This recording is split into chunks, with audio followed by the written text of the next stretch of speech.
Hi, good morning, all. Welcome to this edition of Indian Sun. With the Indian rupee touching 80 rupees, IMF warning of a recession in 2023, unpredictable oil prices, and inflation pushing more people into poverty, it becomes very important to discuss what is happening in and around the Indian rupee.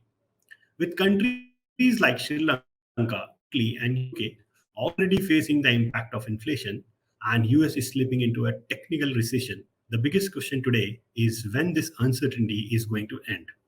Today we have with us a very eminent professor of economics who also has hands-on experience of working with the RBI and several other agencies.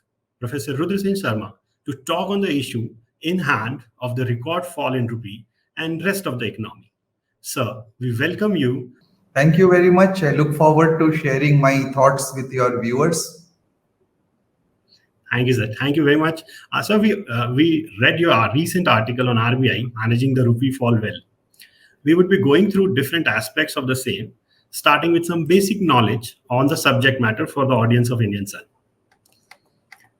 Let us start with your views on why is the rupee falling against the other currencies. Okay, so Sachin, if you look at the trajectory of the rupee against the US dollar, it was around 74.5 rupees for $1 in the beginning of this calendar year in January 2022. And over the past 7 months, it has deteriorated, which has gone up to 79.5 or 6 rupees per dollar right now, which is a depreciation of about 7.1%. So what has happened is that this was not a weakening of the rupee as such, but a strengthening of the dollar. Why are we able to say this? Because this phenomenon is not unique to the Indian rupee. Rather, currencies across the world have weakened against the US dollar, which means the dollar has become stronger vis-a-vis all other currencies. And why has that happened? Because there are investors across the world who are buying dollars. So as they buy dollars, they are pushing up the price of dollar, making dollar more expensive than other currencies. And why is there a surge in demand for dollars? Because that is what happens when there is global uncertainty. When investors are scared, they are panicking, they are prone to look for the safe haven asset, which is the safest. Now, ironically, even when the US is in a recession, as it is now with 2 quarters of negative GDP growth, it is still the safest investment destination for investors who are buying dollars and using those dollars to buy US financial assets such as US government bonds. And that is what is driving the value of dollar up vis-a-vis currencies across the world. Sir, you pretty much covered that aspect, but is this scenario unique to India or it is happening globally as we see euro for the first time becoming weaker than dollar? So, Sachin, if you look at performance of a few other currencies, there are currencies who have done worse than the Indian rupee. There are currencies who have done better than the Indian rupee. So, for example, the Turkish lira during the same period that I described from January 2022 to now has depreciated by almost 40%. The Korean, the South Korean currency, even the euro, these have all depreciated by around 10%. India has depreciated, rupee has depreciated by 7%. And other emerging market currencies also, Indonesia, Thailand, the depreciation has been in the same range of about 6 to 8%. So I think, it is nothing unique about the rupee. But however, why I say it is about the dollar and not so much about the rupee can also be understood by a different kind of exchange rate. So if you leave along the US dollar versus Indian rupee exchange rate and look at Indian rupee's behavior vis-a-vis other currencies or including the dollar. So if I look at Indian rupee versus a basket of currencies with whom India has trade relations, we need to look at something called the nominal effective exchange rate, which is something that is published by the Reserve Bank of India. So that shows that India's exchange rate, when you weigh it against a basket of 40 currencies and not just the dollar is almost at the same level now as it was in January 2022. So it was 93 then, it is 93 now. So the effective exchange rate, which is a better reflection of rupee strength, has hardly moved since January 2022. And therefore, once again, this is not so much about the rupee, but it is about the dollar strengthening and not the rupee weakening. Great insight, sir. Sir, when we say, a lot of our audience would be interested to know, when we say the rupee has been devalued, like that happened twice in India by different governments, what exactly it means and why is it done? The devaluation terminology is associated with fixed exchange rate systems. So I have seen many people referring to the recent weakening of the rupee against the dollar as devaluation, which is actually incorrect, because devaluation is something that you do when you have a pegged currency, and India had a pegged currency prior to 1991. So there were two rounds of devaluation, once in 1966 and then in 1991, where the peg was adjusted to make the rupee weaker to the US dollar. And that was done because a weakening of the currency improves export competitiveness. So it was done to make our exports cheaper in the world market, so that our exports would grow and that would generate jobs, that would push up GDP growth. So that was the reason for devaluation then, and that would have similar effects if there is depreciation happening now, but we'll not call it devaluation, we'll call it depreciation. Yes, sir. Professor, also, as a common man, like I come from Chandigarh, so how does this fall of rupee affect a common man? For example, an exporter of spices from Kerala or an importer of chocolates in Chandigarh. How does this affect a common man? So the effects of exchange rate change depends on who you are and what you do, because it affects each one of us differently.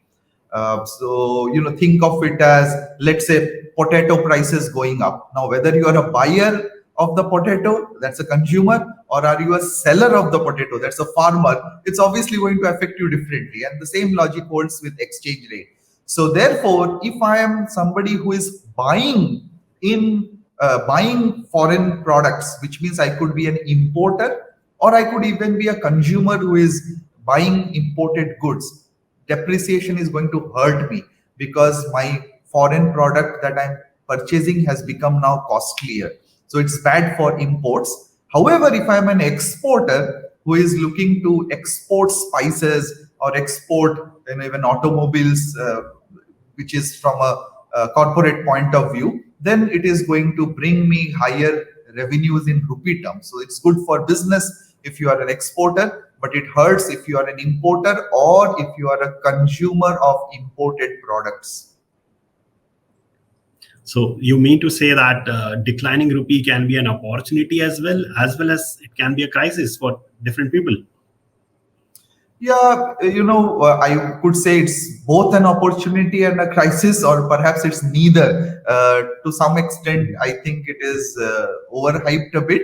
I'm sorry to say that, because it's just one of the many other indicators of what is happening in the economy. So it grabs a lot of political attention and common conversational space, but it is just one price of a currency against another.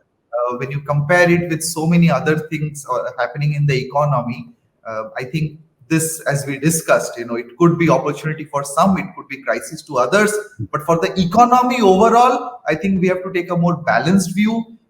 India needs both exports to grow, and also there are critical imports such as oil and commodities. So while a depreciation makes our imports costlier, which is how it may feed into domestic inflation, but it would also help exports, and that would be good for growth and jobs.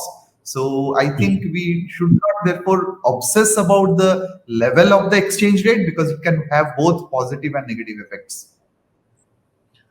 Professor, based on your article, you mentioned about certain steps taken by RBI to handle this situation of rupee fall. Would you like to elaborate those steps for our audience? So the RBI has been, of course, cognizant of this issue because it's a challenge for the central bank, who is officially in charge of managing India's forex reserves, not the exchange rate. So RBI is not in charge of managing the rate level, but it manages the forex reserves in order to smoothen any volatility in the currency market. And how did the RBI do that? First, RBI came out with a number of measures on 6th of July, which includes liberalizing overseas borrowing by Indian firms. So Indian companies could borrow more. This is a short-term measure with a certain expiry limits. It also liberalized foreign portfolio investment in Indian bonds. So that's to encourage more dollar inflows into India. And it has allowed banks to increase interest rates on NRI deposits, again to attract dollar flows into India. So these are some short-term measures it introduced on 6th July, and it had some effect.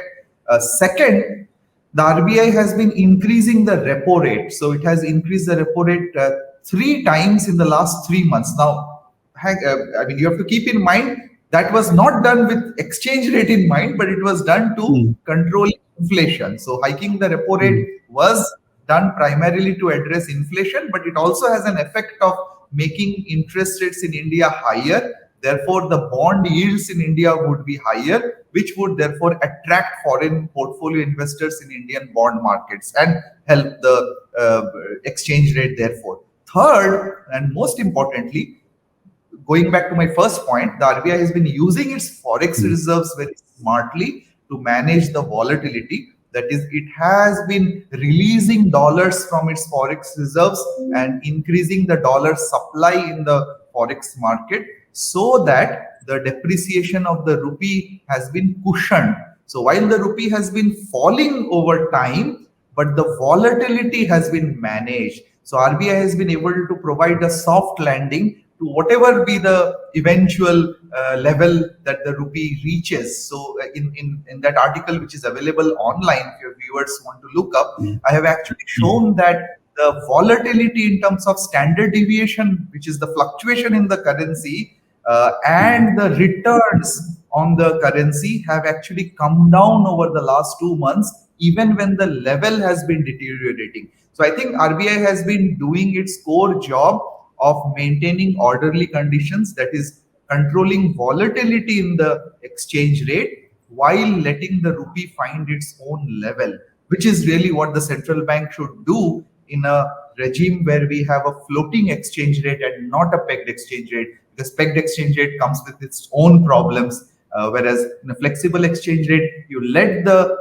price of the currency be determined by demand and supply, but the RBI should only intervene to reduce its fluctuations, which will reduce risks for investors, risks for businesses. Yes. Professor, very beautifully articulated. When RBI is increasing the repo rate to bring about the foreign investments, at the same time, the EMIs in India are increasing. So, what would be the balance between the two? How would be the balance between the two would be formed?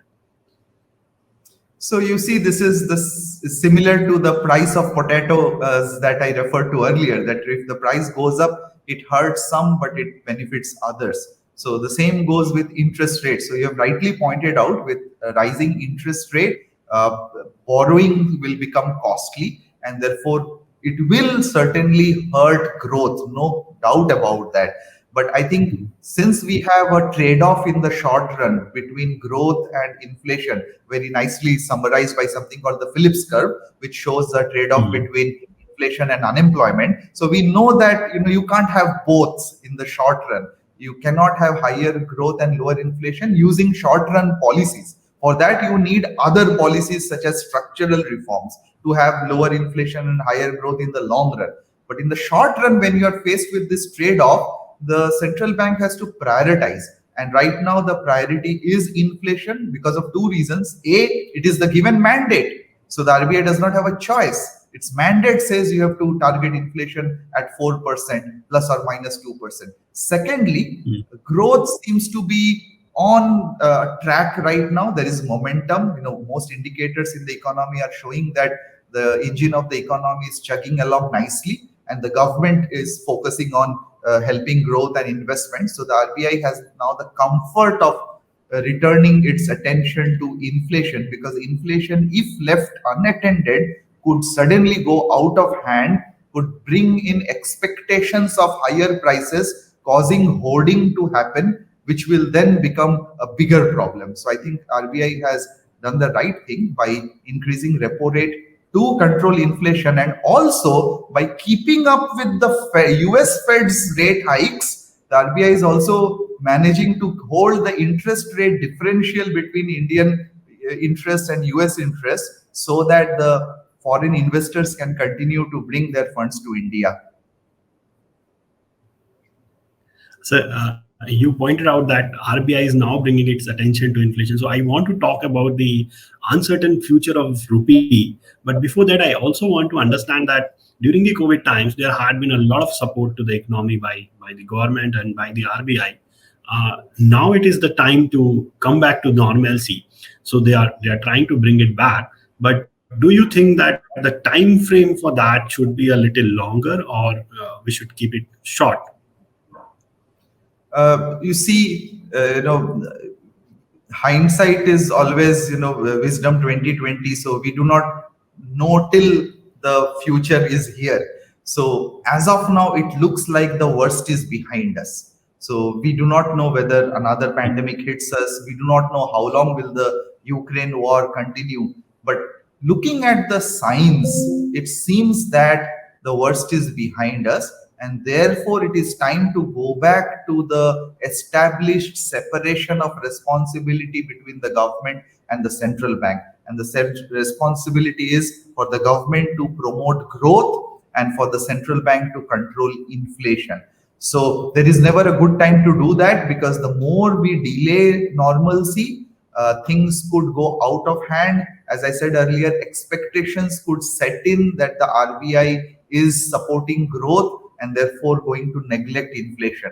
That's going to be very dangerous for the economy. So the RBI has to firmly establish itself as the inflation slayer in the economy, so that expectations set in that prices will be under control, and inflation or prices have a way of achieving what is called self-fulfilling prophecy. So if people and businesses start believing that RBI will control inflation, then the RBI actually does not have to control inflation, because inflation will come down by way of expectations. So I think, if we delay returning to normalcy, there are risks of inflation that may build up, and therefore it's never a good, never a better time than now, when things are looking up on the growth front, to normalize policy and go back to the separation of responsibility between RBI and government.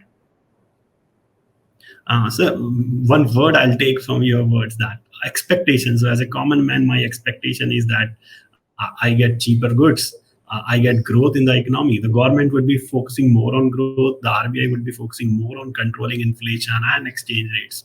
So in this scenario, how uncertain the future of rupee is, and how will you elaborate on that? Sachin, when it comes to target practice for prices, particularly in financial markets, it's very, very difficult. So, forecasting exchange rate is as difficult as forecasting stock prices. The only thing we can say is that it depends on how the global factors of, let's say, the 3 C's play out.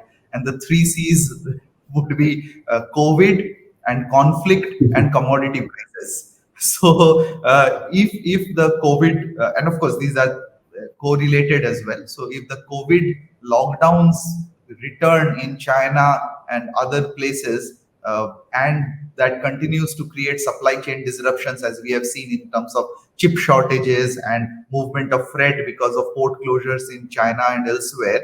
So that would continue to cause cost push inflation because of supply shocks. Secondly, the Ukraine war, we do not know how long it will continue, but if it continues, it will create further pressure for oil supplies, gas supplies in Europe, driving Europe towards recession, and will keep commodity prices, fertilizer prices on the higher side. And commodity prices, of course, correlated with these two, are what have been responsible for the inflation that we are seeing world over. Having said that, what the US is facing is not just cost push inflation, but also demand pull inflation, which is a consequence of their fiscal stimulus during the COVID period, which was quite moderate in India's case. So we do not have so much of demand pull inflation as what US is experiencing now. If the US is able to bring inflation down fairly quickly and it does not hike their interest rates as aggressively, then we will have a better situation where we may have dollars continuing to pour into India, which will keep the exchange rate below 80. But of course, we as a country cannot just leave it to external forces. We need to take actions on our own. And for that, we need to have a competitive economy, a fast growing economy, which will attract foreign investments irrespective of what is happening elsewhere. Great, sir. Sir, for our common audience listening to you would be also interested, though we have spoken about import and export, they would be interested to know what exactly trade deficit is, what it means, and how Indian rupee is affected by it. You see, the trade deficit is something which just tells us about the balance of trade position of one country vis-a-vis the rest of the world. So, to put it simply, it is excess of imports over exports. Now, the problem is that when we think of high trade deficit, we feel worried, but let me explain why it does not actually cause any problem for the exchange rate. Because if imports are higher than exports, of course, we are facing a deficit in terms of the dollar inflow vis-a-vis outflow on the trade front. But as long as I have enough other sources of dollar coming into the country, it does not matter for me so much whether my trade position is in deficit or surplus. All I need is other sources of dollars, such as foreign investments, such as NRI remittances, to keep bringing the dollars to bridge the deficit on the trade front. And therefore, what is more important is the overall balance of payments. That is going to have a net effect on the exchange rate. So in case of India, we have had so-called trade deficit, or at a broader level, the current account deficit, for a long time. So now we have around 2% of GDP as our current account deficit, which is trade, including services and investment income. So that 2% of GDP deficit is not a very big number, because we have enough foreign inflows coming in under the capital account through investments and NRI remittances, so that the net balance of payments position is typically positive. Recently, of course, we had a negative position when the sort of taper tantrum 2.0 happened with the outflow of portfolio investments in the past few months. But generally speaking, trade deficit on its own is not a problem if A, we have enough capital account surplus, and B, the central bank has enough forex reserves to meet any shortfall. And on that respect, we have done very well, because the RBI had built up a war chest of $633 billion till last year, which it has been using to meet the uncertainty in the forex markets. Of course, now the forex reserves have come down, therefore, to $572 billion, but picked up to $574 billion. So it has marginally increased as per the latest data. So we are quite comfortably placed with that amount of forex reserves and steady FDI inflows and NRI remittances continuing to come in, even when portfolio investments could be uncertain, so that the current account or the trade deficit on its own does not pose risks to the exchange rate. Of course, if it goes out of hand, if we have a trade deficit of 6% of GDP or 8% of GDP, that could then pose risks. But we are far from there. Thank you. That reminded me of 1991. We were having negative forex reserves. So, do you think trading across the world in dollar, if it reduces, it would have a positive impact on Indian rupee? Can we think of a situation where we can do all our transactions with any of the countries in Indian rupee, as we saw rupee appreciating last week due to a weakening of dollar? Look, we don't know what the future holds. Maybe in 50 years, maybe in 100 years, but not very soon. So it is very, very difficult to dislodge the US dollar from the position that it is in, because let's face it, a bulk of India's trade is invoiced in dollars, simply because our trading partners are also comfortable accepting dollars and paying in dollars. So there's some data which says that although India's trade relations with the US is about 5 to 10%, whether you consider import or exports, but the dollar invoicing is actually 60 to 70% import Yeah. or export. And that is because when India trades with China, we use dollars. When India trades with any other country, we use dollars. Now, will this situation change? A little bit is already happening because of the freezing of Russia's central bank assets by the West, uh, Mm. as retaliation for Russia's invasion of Ukraine. There is some concern, it seems, among emerging market central banks that they are not willing to hold so much of dollar assets, because keep in mind that these forex reserves that we talk about are not physically held within the territorial boundaries of the country. I have another article on this which is available online, which shows that bulk of these assets are actually held in Western banks. So therefore, they are always at Yes. risk. So the recent few months data shows that central banks across the world, like or emerging world, India, Russia, China, even Israel, have been reducing their dollar holding and increasing other currencies in their forex assets, increasing gold. So India's gold reserves have actually gone up from, I think, some 600 tons to 800 tons in the last 1 or 2 years. So central banks are diversifying away from dollars. It may have a marginal effect, but to that extent, yes, the dollar dominance may come down a little bit, and diversification is always good. What about the Indian rupee? As you know, that the RBI has recently allowed export to be invoiced in rupees. That may help in a limited manner in terms of trade with friendly countries who are willing to accept rupees as payment and who would also pay rupees to us for buying our products. So wherever there is scope of bilateral trade, which is, for example, with Russia, because we sell products to Russia, we also buy from Russia.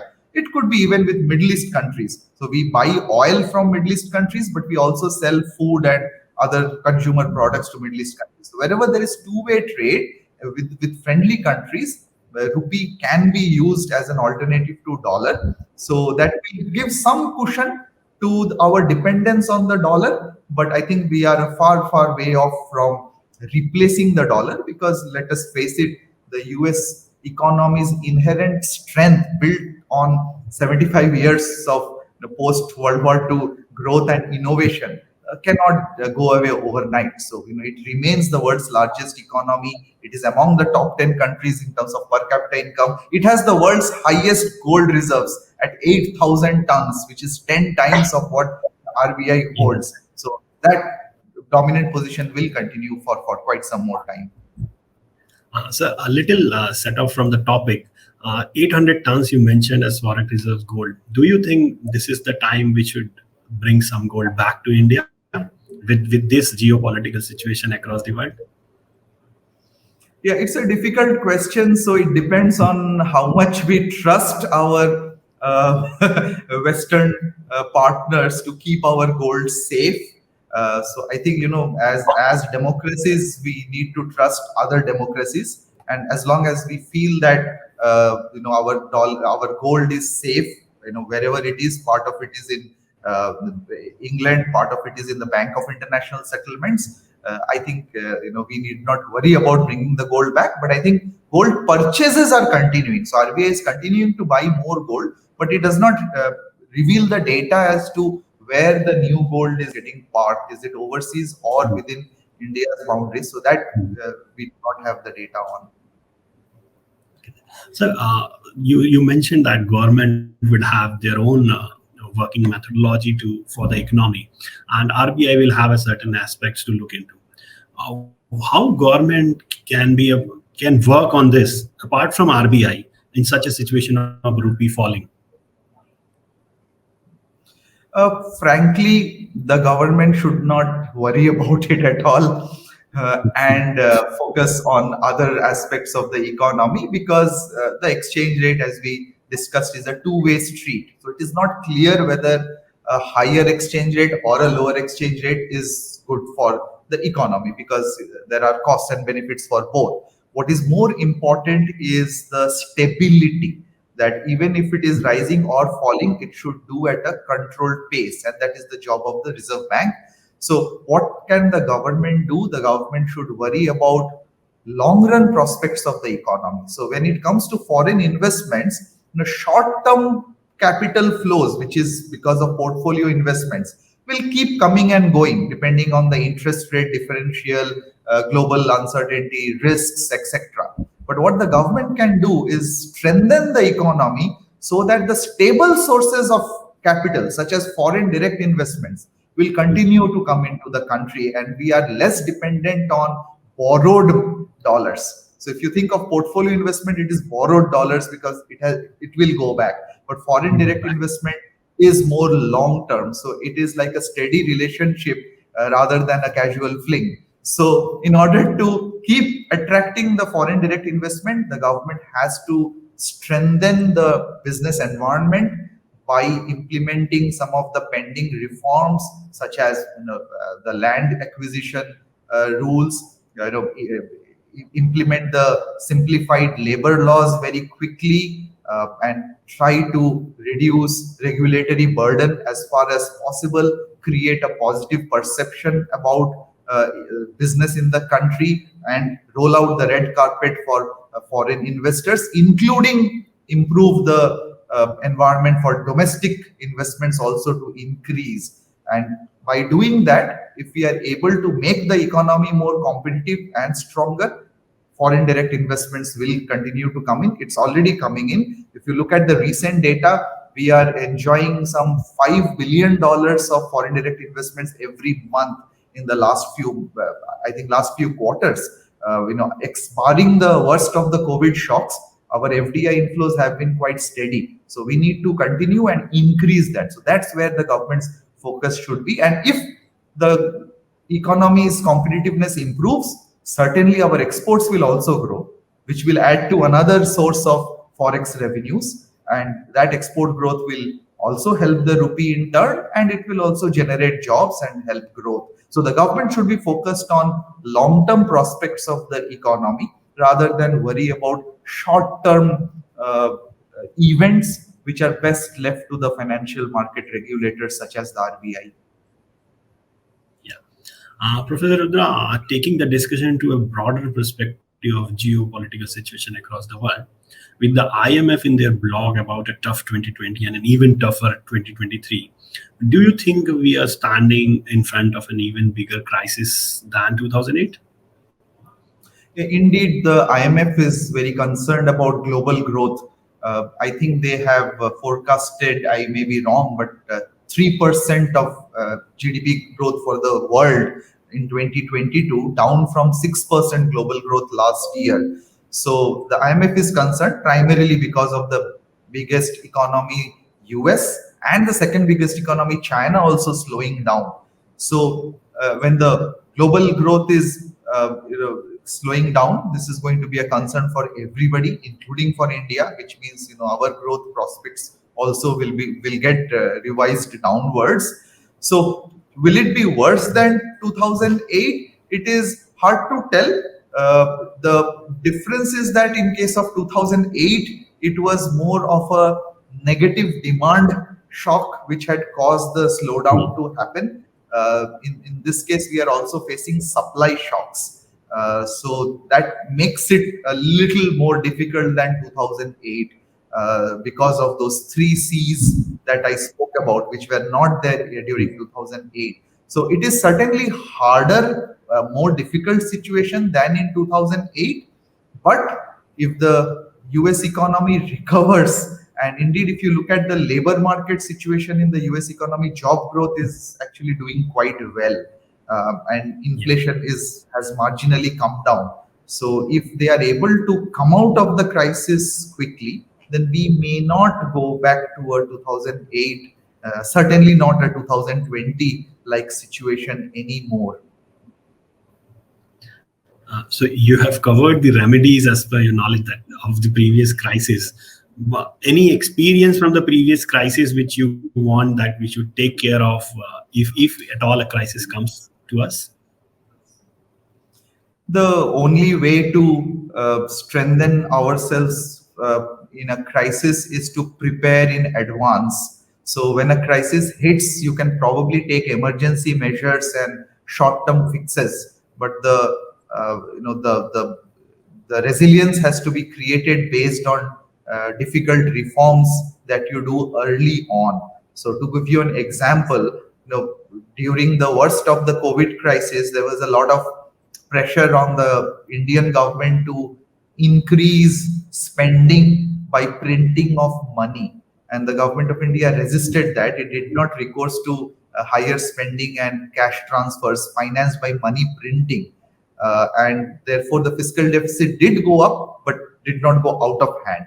So we are now seeing the benefit of that in terms of inflation in India, which is high, but not as high as in many other countries. So these are the lessons we have to keep in mind, that we have to keep fiscal deficit low so that when the time comes, we can increase it a little bit. So if we continue to have fiscal deficit high, for example, even in a normal year. So if you ask me, I'm a little concerned that the FY23 target for fiscal deficit is 6.4% of GDP, which is high compared to a crisis year when it is understood that fiscal deficit will be high. But in normal years, you need to keep it down so that you preserve the space for increasing it when a crisis hits. So we need to keep fiscal deficit and the debt to GDP ratio down. We need to build forex reserves.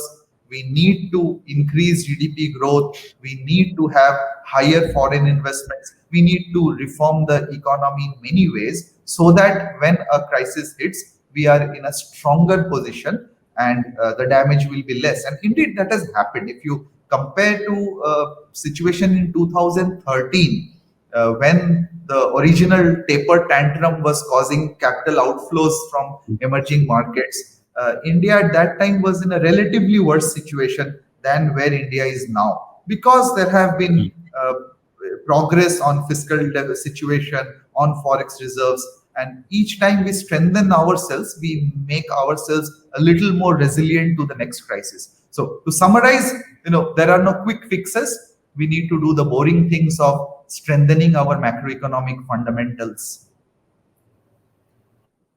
Okay. So within the Asian economies, we have two extreme ends of economic performance. China doing quite well, using exchange rate as a tool to promote exports. On the other hand, Sri Lanka and even Bangladesh now facing a crisis. How would you place India in this context in today's as well as future scenarios? I think India is somewhere in between the extremes. So we have some features of each of these countries, but not all the features. So I think one of our strengths in many ways is the diversity, and the same goes in terms of the economy.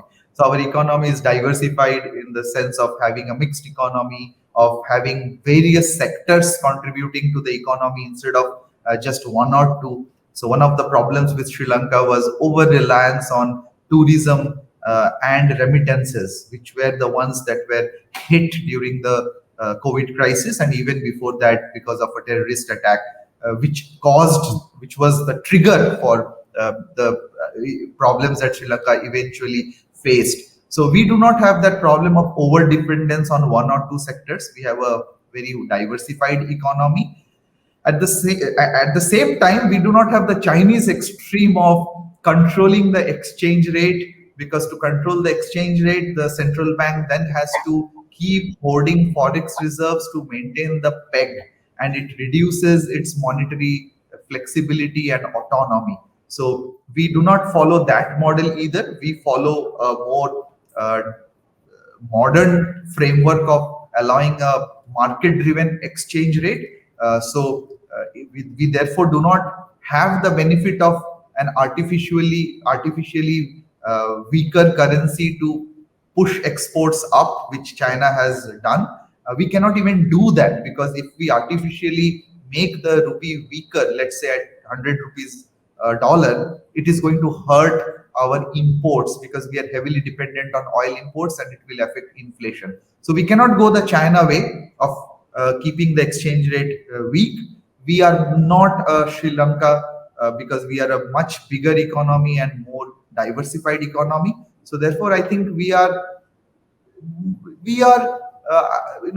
de-risked in some sense from the extremes of either of these examples. Sir, I remember a story of how bank name was formed with a person giving money on a bench of years. So, if you have to give any learning to the viewers in your own unique style of viewing macroeconomics into a storyline, what would be that message? You know, these days I am into telling bedtime stories, because my younger kid wants me to tell her a story at night. So I'll tell the story of Goldilocks and the Three Bears, which is a famous story. But to summarize, essentially there is this little girl called Goldilocks, and she enters a house where three bears live. So there's a big bear, there's a middle-sized bear, and there's a third bear. And the little girl is going through their stuff. So she sees three chairs, one that is too big, one chair that is too small, and one chair that is just about right.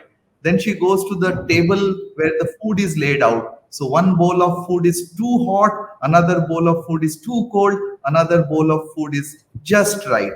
And she has that food sitting on that chair. And this is how the story goes. So this is actually a common reference made to what is called the Goldilocks economy.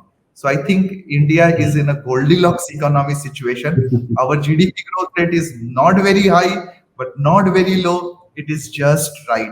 So we are growing at, the last quarter growth was 4%, which was a little low. But this year's forecast by most agencies seems to be 7 to 8% GDP growth, which will make us the fastest growing economy in the world. So it is just right. Should we clock higher GDP growth rate? Certainly, we should be clocking 10% GDP growth rate. But I think 7 to 8% in these circumstances is not bad. Similarly, inflation. So our inflation is falling for the last few months. It had shot up to more than 7%, but in the last few months it's coming down, and it's expected to come below 7% and slowly return towards 6. There are these Western economies who are experiencing 9% inflation. So our inflation is not that high. It is not too low either.